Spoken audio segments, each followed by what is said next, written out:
मेरा पति मेरा बहुत ख्याल रखता था। मेरे लिए महंगी महंगी चीजें लेकर आता था, जबकि उसकी इतनी औकात नहीं थी। मैं हैरान हो जाती थी कि वो इतना सब कुछ कहाँ से लेकर आता है। पर एक काम वह बहुत ही अजीब करता है, मुझे बहुत खुश कर देता है। मेरे लिए मेरी पसंद की चीजें और खाना लेकर आता है, लेकिन खुद रात होते ही दूसरे कमरे में जाकर सो जाता है। मैं हैरान होती कि अगर इसको मेरी इतनी ही परवाह है कि यह मेरे लिए इतनी अच्छी चीजें लेकर आता है, तो फिर इसे मेरे में दिलचस्पी क्यों नहीं है? ये मेरे पास क्यों नहीं बैठता? मेरी बात क्यों नहीं सुनता? मेरे साथ उसका रवैया नॉर्मल क्यों नहीं है? मैं एक रात पहले ही दूसरे कमरे में छुप गई, ताकि जब वह यहाँ पर आए तो मुझे पता चल जाए कि आखिर वो इस कमरे में क्यों आता है, मेरे पास क्यों नहीं बैठता। तब मैंने अपने पति को एक ऐसी हरकत करते हुए देखा कि मैंने अपने कानों को हाथ लगा लिया। मेरा नाम निशा है। मैं बहुत ही ज्यादा खूबसूरत थी। मेरी भाभी को मेरी खूबसूरती से बड़ी नफरत थी। वह कहती थी तेरा हुस्न तो एक दिन मिट्टी में मिल जाएगा। मैं कहती थी कि भगवान से डरो भाभी, मैंने आपका क्या बिगाड़ा है। मेरी माँ जिंदा थी, मेरे पापा इस दुनिया में नहीं थे, लेकिन जब तक मेरी माँ थी तब तक उस घर में मेरी हुकूमत चलती थी। मेरे भाई को भी मुझसे नफरत थी। वह कहता था कि तुम मेरी बीवी के साथ मुकाबले मत किया करो। थोड़ी बहुत मैं भी मगरूर थी, क्योंकि मुझसे कोई गलत बात बर्दाश्त नहीं होती थी। अब वह अगर मेरी माँ को टाइम पर खाना नहीं दे रही है या पुराना खाना दे रही है तो मुझे गुस्सा आ जाता था। एक दिन तो उसने मेरी माँ के सामने खराब खाना रख दिया, जबकि मेरी माँ पहले ही शुगर की मरीज थी। मैंने कहा पहले ही इनकी तबीयत खराब रहती है, तुमसे ताजा खाना नहीं बनता तो तुम बता देती, बासी खाना देकर क्यों मेरी माँ को मारना चाहती हो। इस बात पर ऐसी लड़ाई हुई कि हम दोनों ननद भाभी में हाथापाई भी हो गई। मेरे भाई ने तो अपनी बीवी का ही साथ दिया और उसने मुझसे कहा कि तुझे तो मैं एक दिन ऐसा सीधा करूंगा कि तुम बिल्कुल तीर की तरह सीधी हो जाओगी। तू छोटी है, तेरा काम क्या है बड़े भाभी से ऐसे बातें करना। मैंने कहा कि बात छोटे बड़े की नहीं है, कुछ गलत करेगी तो मैं जरूर बोलूंगी। उस रात मेरी माँ की तबीयत खराब हो गई, इतनी खराब हुई कि वह अस्पताल पहुंच गई और 4 दिन तक बीमारी से लड़ने के बाद वह दुनिया से चली गई। मैं बहुत ही परेशान हुई। थोड़ी बहुत रिश्तेदार थे, लेकिन वो सारे ही मेरी माँ के ससुराल वाले थे, इसलिए उनको कोई ज्यादा दुख नहीं हुआ। उन्होंने बस थोड़ा अफसोस किया और चले गए। अब घर में सिर्फ मेरा भाई और मैं थी। एक रात भाई कमरे में आया और उसने कहा कि मम्मी इस दुनिया में नहीं रही। मुझे लगा कि कहेगा कि कोई बात नहीं, मैं हूँ, किसी चीज की जरूरत हुई तो मुझे कह देना। लेकिन उसने कहा कि अगले रविवार वाले दिन तुम्हारी शादी है। जब उसने ऐसी बात की तो मैं हैरान रह गई। मैंने कहा कि क्या? उसने कहा कि हाँ, तुम्हारी शादी कर रहा हूँ, अपने घर की हो जाओगी तो अच्छा रहेगा। मेरे में इतनी हिम्मत न थी कि पूछती कि मेरी शादी किससे कर रहे हो, पर इतनी जल्दी शादी? उसने कहा कि बस शादी की रस्म है, क्योंकि अभी अभी माँ मरी है। तेरे दिल में कोई अरमान है तो उसको दिल में ही दबा लेना। मैं तुम्हारे लिए महीना पहले ढोलकी नहीं रख सकता और न ही तुम्हारे दूल्हे को घोड़े पर ला सकता हूँ। इतना कहकर वह कमरे से चला गया। मैंने तकिए पर सिर रखकर रोना शुरू कर दिया, लेकिन फिर दिल को यह सोचकर तसल्ली कर ली कि चलो शादी तो एक दिन होनी ही थी। अगर हो जाएगी तो मेरा अपना घर तो होगा, किसी की गुलामी तो नहीं करनी पड़ेगी। भाभी से तो जान छूट जाएगी, वरना किसी और तरह से तो भाभी से जान नहीं छूट सकती। यह सोचकर मैं भी दिन गुजारने लगी। लेकिन शादी वाले दिन यह देखकर मैं हैरान रह गई कि मेरे भाई ने मेरे लिए किस किस्म के इंसान से मेरी शादी तय की थी। शायद इसमें भी मेरी भाभी की कोई चाल थी, क्योंकि जब भी लड़ाई होती थी मेरी भाभी मेरी दुश्मन बन जाती थी। मुझे लगता था कि वो किसी दिन जरूर ही मुझसे बदला लेगी, और आज उसने यही किया था। वह कामयाब हो गई थी, क्योंकि मेरा दूल्हा तो अजीब सी हालत में बैठा था। उसे देखकर कोई बच्चा भी अंदाजा लगा सकता था कि वो कोई नॉर्मल इंसान नहीं था, बल्कि एक पागल था, क्योंकि उसने हाथ में टॉफियां पकड़ी हुई थी जिसको वह खा रहा था। बाल उसके बिखरे हुए थे, कपड़े तो उसने नए पहने हुए थे, लेकिन इतने गंदे कर लिए थे कि जैसे कोई छोटा बच्चा मिट्टी में खेलकर आया हो। यही मेरा दूल्हा था। सबको पता चल गया कि वह तो पागल है। मोहल्ले से भी कुछ औरतें आई हुई थी, क्योंकि रिश्तेदार तो थे नहीं। उन्होंने भी कहना शुरू कर दिया कि निशा का दूल्हा तो पागल है। ये क्या कर दिया, भाई भाभी ने बहन पर इतना बड़ा जुल्म कर दिया। माँ क्या मरी, इनके तो आंखें सफेद हो गई। पागल के साथ इतनी प्यारी लड़की की शादी करवा रहे हैं और मेरी शादी हो गई। उसके बाद मैंने अपने दूल्हे को देखा था। अब तो विदाई होने वाली थी। मेरी आंखों से आंसू बह रहे थे। मुझे मेरी माँ की बहुत याद आ रही थी। मेरी माँ अगर आज जिंदा होती तो मेरे साथ ये सब कुछ कभी ना होता। मेरी भाभी ने ही मेरे भाई को भड़काया था। उसको जरा ख्याल ना आया कि वह अपनी बहन की शादी एक पागल के साथ कर रहा है। कैसे रखेगा वह मुझे, क्या खिलाएगा, क्या पिलाएगा। आजकल तो लोग अपनी बेटियों की शादी ऐसे लड़कों के साथ भी नहीं करते जिनके पास नौकरी नहीं होती, और इसके पास तो अकल भी नहीं थी, तरीका भी नहीं था। एक पल को तो दिल किया कि उसके साथ जाने से इनकार कर दूं, लेकिन उसके बाद क्या होता, मेरा ही तमाशा बनता। ये लोग फिर भी मुझे यहाँ से निकाल ही देते। इसलिए सब कुछ भगवान पर छोड़ दिया और चुपचाप विदा हो गई। जाते जाते भाई ने सर पर हाथ रखने की कोशिश की तो मैंने सर पीछे कर लिया। सब लोगों ने यह मंजर देखा। मैंने कहा कि जरा इसकी भी बेइज्जती हो, इसको इतना तो जताऊं कि इसने जो मेरे साथ किया है वो अच्छा नहीं किया। भाभी ने भी मेरे साथ अच्छा नहीं किया। भाभी भी मिलने के लिए आगे हुई तो मैं उनसे भी ना मिली, क्योंकि उन्होंने तो सबके सामने ही कह दिया था कि तुम्हारी शादी करवा दी, नखरे ना दिखाओ और अपने घर दफा हो जाओ। कौन सी भाभी कहती है अपनी ननद को, वो भी उसकी विदाई वाले दिन। अरे दिल में जितनी भी नफरत हो, इस तरह तो कोई भी बेटी को घर से यह कहकर नहीं निकालता कि दफा हो जाओ। मेरे साथ कितना बुरा सुलूक हो रहा था, भगवान ही देख रहा था कि मेरे ऊपर कितना जुल्म हो रहा है। पर मुझे पता था भगवान मेरा इंसाफ करेगा। लेकिन अभी तो मेरा समय बहुत खराब नजर आ रहा था। कुछ समझ नहीं आ रहा था। मेरा दूल्हा पागल था, लेकिन उसका घर अच्छा था। 3 कमरों वाला घर था। वहां पर उसका एक भाई भी था। मुझे लगा कि वो भी इसी घर में रहता है। लेकिन जब रात हुई तो उसकी जगह उसका भाई कमरे में आया। मैं जरा घबरा गई। उसने कहा, भाभी घबराने की जरूरत नहीं है। दरअसल ये भी मेरा अपना घर है। वहाँ दूसरी जगह भी मेरा घर है, जहाँ पर मेरी बीवी बच्चे मेरा इंतजार कर रहे हैं। अब आपको ही इसे संभालना है। वह क्या है कि माँ बाप हमारे भी नहीं हैं, बस अब आप हैं और आपका पति है। अगर आपको समझ ना आए कि कौन सी चीज कहाँ पड़ी है तो फोन करके पूछ लीजिएगा। दीवार पर मेरा नंबर लिखा हुआ है। पर अगर ये ज्यादा तंग करने लगे तो भी आप मुझे बुला सकती हैं। लेकिन देखें, मैं भी बाल बच्चेदार हूँ। मेरी बीवी को मेरा यहाँ आना जाना ज्यादा पसंद नहीं है। अगर कोई बहुत ही ज्यादा इमरजेंसी हो फिर आप बुला लीजिएगा, वरना खुद ही हालात को संभालने की कोशिश कीजिएगा, क्योंकि अब यह तो आपका ही पति और आपको इसके साथ ही रहना है। मैं समझ रही थी कि मेरी जिंदगी कितनी बुरी होने वाली थी। मैंने हाँ में सर हिला दिया। मैं और क्या कह सकती थी। उसने कहा, भगवान आपकी मदद करे, आप परेशान नहीं होना, एक दिन सब कुछ ठीक हो जाएगा। मुझे पता था कि वह तसल्ली दे रहा है, लेकिन फिर दोबारा कहा कि मैं आपको बताने की कोशिश कर रहा हूँ भाभी कि एक दिन सब ठीक हो जाएगा, आप बिल्कुल परेशान नहीं होना। पता नहीं इसने इस बात को 2 बार क्यों बोला और इतना जोर देकर क्यों बोला। फिलहाल तो मुझे कुछ समझ नहीं आ रहा। मैंने कहा, ठीक है। मेरा पति दूसरे कमरे में बैठा था। मैं जब उस कमरे में गई तो मैं हैरान रह गई। यह कमरा शायद उसी का था। यहाँ पर काफी सारी चीजें टूटी हुई थी, पर कुछ खिलौने वगैरह भी पड़े थे। शायद उसका दिमाग बचकाना था। उसने मुझे देखा तो मैं डर गई। मुझे लगा ये मुझसे कोई बात करेगा, कुछ बोलेगा या कोई काम कह देगा, पर उसने ऐसा कुछ भी नहीं किया। मैं चुपचाप जाकर अपने कमरे में सो गई। मेरा दिल तो किया दरवाजे को अंदर से कुंडी लगा लूं, लेकिन फिर मैंने ऐसा नहीं किया। कहने में बड़ा अजीब लगता है, लेकिन इतनी सुकून की नींद पहले कभी नहीं आई थी। आंख खुली तो मैं हैरान रह गई। सामने मेरा पति बैठा था। उसे देखकर मैं डर गई। फिर जब मैंने टेबल की तरफ देखा तो मेरी आंखें खुली की खुली रह गई। टेबल पर तो नाश्ता पड़ा हुआ था। नाश्ता तो बाजार का लग रहा था। मैंने उसकी तरफ देखा और आसपास देखा। मुझे लगा शायद उसका भाई आया है और वही नाश्ता लेकर आया है, लेकिन घर में कोई भी नहीं था।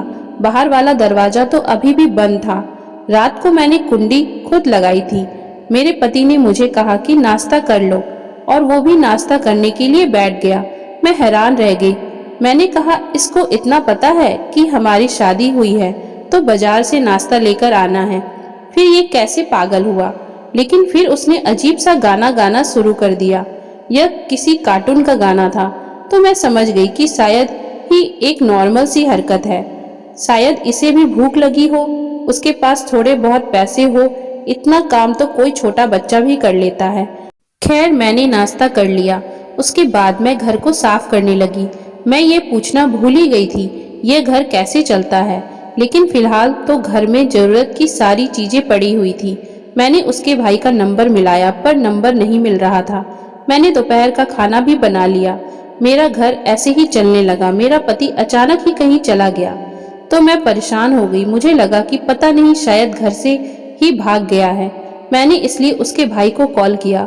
उसने कहा कि हाँ, वह कभी कभी चला जाता है लेकिन वापस आ जाता है। परेशान होने की जरूरत नहीं है, रात तक वापस आ जाएगा। अगर रात तक भी वापस नहीं आया तो फिर आप मुझे बता देना। मैंने कहा कि ठीक है। रात हुई तो मेरा पति वापस आ गया। उसके हाथ में कोई चीज थी जो उसने मुझे पकड़ा दी। मैंने खोलकर देखा तो उसके अंदर फूल थे। मैंने कहा, ये क्या है? तो उसने कहा, मैं तुम्हारे लिए लेकर आया हूँ। मैं हैरान रह गई। उसने फूल मेरे पास रखे और खुद दूसरे कमरे में चला गया। थोड़ी देर के बाद देखा तो वह कमरा अंदर से लॉक था। उस घर में मेरे दिन अच्छे गुजर रहे थे। जैसा मैंने सोचा था वैसा कुछ नहीं हो रहा था, बल्कि सब अच्छा ही हो रहा था। बल्कि मेरा पति मेरे लिए रोज कोई ना कोई चीज लेकर आता था। पता नहीं उसके पास पैसे कहाँ से आते थे। घर में भी हर चीज मौजूद थी। जब घर का सामान थोड़ा खत्म होने लगा तो एक दिन उसका भाई आया और उसने आकर 20,000 रुपये मुझे दिए। मैंने कहा कि यह घर भी आप ही चलाते हैं? तो उसने कहा, नहीं, ऐसी कोई बात नहीं है। दरअसल हम दोनों भाइयों के नाम कुछ दुकानें हैं, उनका किराया आता है तो उसमें से महीने में 2 दफा 20-25 हजार रुपये आते हैं। आपको और 20,000 रुपये 15 तारीख को मिल जाएंगे। आज पहली तारीख है तो मैं आपको पैसे देने के लिए आ गया हूँ। मैंने कहा, ठीक है। मैंने घर की जरूरत का सामान ले लिया और उस घर में टीवी भी था, एसी भी था, सब कुछ था। एक दिन भूले भटके मेरी भाभी और भैया यहाँ पर आ गए।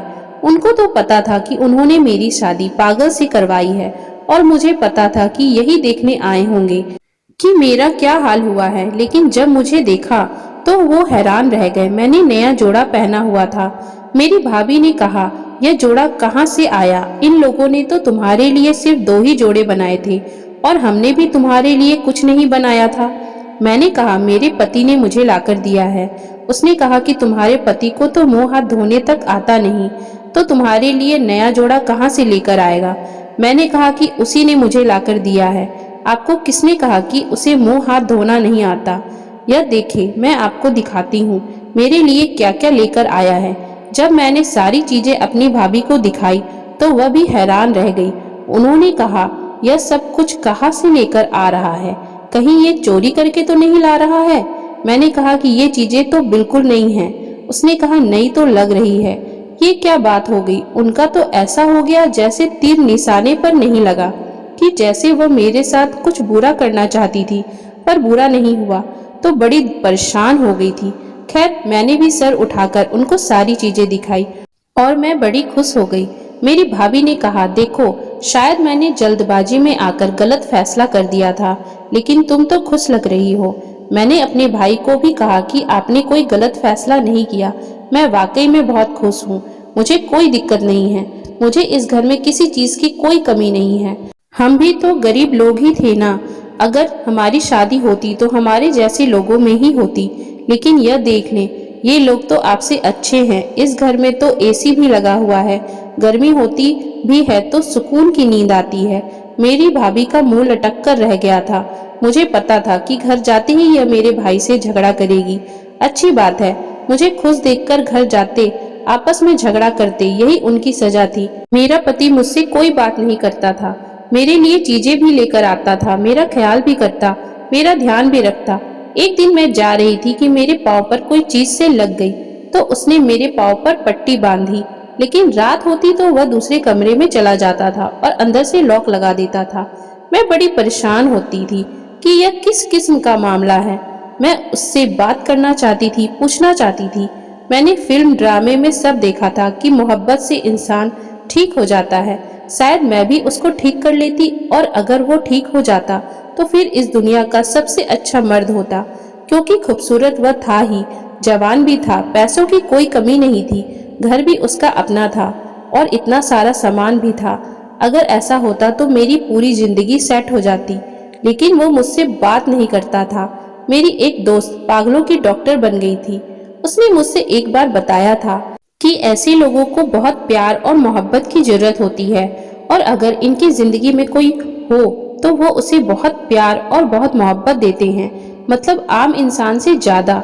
लेकिन यहाँ पर तो मामला उल्टा था। आहिस्ता आहिस्ता मुझे बात समझ आने लगी कि जो भी मामला है उसका ताल्लुक उस कमरे से जरूर है, क्योंकि मेरा पति उस कमरे में ही चला जाता था। इसलिए मैंने सोच लिया कि मुझे पता लगाना होगा कि उस कमरे में मेरा पति क्या करता है। मैं एक बार उस कमरे में गई थी, पर वहाँ पर ऐसा कुछ भी नहीं था। मेरी भाभी ने लोगों को कहना शुरू कर दिया था कि पागल से शादी हुई है, लेकिन वह बड़े अच्छे हालात में है। उसके मुंह से निकल गया होगा कि यह बात मुझ तक भी पहुंच गई, क्योंकि मोहल्ला तो एक ही था। मैं कहती थी कि हाँ, भगवान का शुक्र है, मैं तो बहुत ज्यादा खुश हूँ। मेरे पास सब कुछ है, मेरे पास पैसे भी होते थे, घर की सारी जिम्मेदारी मेरे हाथों में होते थे, पैसे भी आ जाते थे। मेरा पति मेरा ख्याल भी करता था और रोज मेरे लिए कोई न कोई नई चीज भी लेकर आता था। वह कहाँ जाता था मुझे नहीं पता। मैं एक बार उसके पीछे पीछे गई, लेकिन मुझे रास्ते का नहीं पता चला, इसलिए मैं वापस आ गई कि मैं कहीं गुम ही ना हो जाऊं। और वो तो मेरी आंखों के सामने से न जाने कहाँ चला गया। उसे रास्तों का भी बहुत अच्छी तरह से पता था। शायद किसी बाग में बच्चों के साथ खेलने के लिए जाता होगा, क्योंकि उसके पास इस तरह की काफी सारी सामान थी। इसलिए मैंने इस बात पर ज्यादा ध्यान नहीं दिया। लेकिन मुझे यह बात जरूर पता लगाना था कि कमरे में क्या है, और वो दिन के वक्त कमरे को ताला लगाकर चला जाता था। एक दिन मैंने चाबी गायब कर दी और ताला भी खोल दिया। उसको ताला नहीं मिला तो वह बगैर ताला लगाए ही चला गया। मेरा प्लान था कि मैं पहले से ही कमरे के अंदर छुप जाऊंगी, और जब वह कमरे में आएगा तो मुझे पता चल जाएगा कि वह क्या कर रहा है। लेकिन जैसे ही घर में आया मुझे तलाश कर रहा था। मुझसे अब कभी कभी थोड़ी बहुत बातें भी कर लेता था। उसको मेरा नाम भी याद हो गया था, मुझे मेरे नाम से ही बुलाता था। कभी कभी देखकर बड़ा दुख होता था कि यह भी तो किसी की औलाद है, कितना खूबसूरत नौजवान है, और इसके साथ न जाने क्या हुआ कि ये पागल हो गया। जाहिर है ये पागल पैदा तो नहीं हुआ होगा, शायद इसके साथ कुछ हादसा हुआ हो। मैंने उसके भाई से भी पूछने की कोशिश की थी, पर उसने मुझे कुछ नहीं बताया था कि वक्त के साथ साथ आपको सब कुछ पता चल जाएगा। यह किस किस्म की बात थी, वक्त के साथ कैसे पता चलता। मुझे मेरे पति की पुरानी तस्वीरें मिली थी। वो शक्ल से बहुत ही गुस्से वाला और जिद्दी लगता था। ऐसा लगता था कि जैसे पूरे खानदान का सबसे खूबसूरत नौजवान था। लेकिन फिर ऐसे हाल पर कैसे पहुंच गया? कहीं इसको किसी की बद्दुआ तो नहीं लगी? मन में ऐसे ही उल्टी सीधे बातें और सवाल आते रहते थे। आज तो मुझे पता चल ही जाना था, फिर उसके बाद में देखते कि मुझे क्या करना है। कहीं कोई ऐसी वैसी बात ना हो। मेरा पति फिर से मेरे लिए कोई चीज लेकर आया था। कमरे में गया, लेकिन उसने महसूस किया कि मैं कमरे में नहीं हूँ, तो वह चीज वहीं पर रख दी। मुझे थैले रखने की आवाज आई थी। वो उस कमरे में आ गया। मैं कमरे के अंदर ही छुपी हुई थी। उसने दरवाजे को अंदर से लॉक लगा दिया और कुर्सी पर सर पकड़ के बैठ गया। मैं पर्दे के पीछे से उसको देख रही थी। उसको अंदाजा भी नहीं था कि मैं कमरे के अंदर हूँ। वो सर को इस अंदाज में पकड़े बैठा था, ऐसे लगता था जैसे कोई बड़ा आदमी कुछ सोच रहा है। उसके चेहरे पर अचानक से पागलों वाले जज्बात ही गायब हो गए थे। अभी से मामला मुझे कुछ गड़बड़ लग रहा था। कोई ना कोई बात थी जो नॉर्मल नहीं थी। थोड़ी देर के बाद उसने अपनी जेब से एक बड़ा सा फोन निकाला। मैं हैरान रह गई कि यह बड़ा फोन इसके पास कब आया, और फोन भी बिल्कुल ठीक ठाक था, टूटा हुआ भी नहीं था, जबकि बाकी उसकी सारी चीजें टूटी हुई थी। फिर वो फोन पर किसी से बात करने लगा, और जब उसने बात करनी शुरू की तो मेरी तो ऐसी हालत खराब हुई कि मैं हैरान रह गई।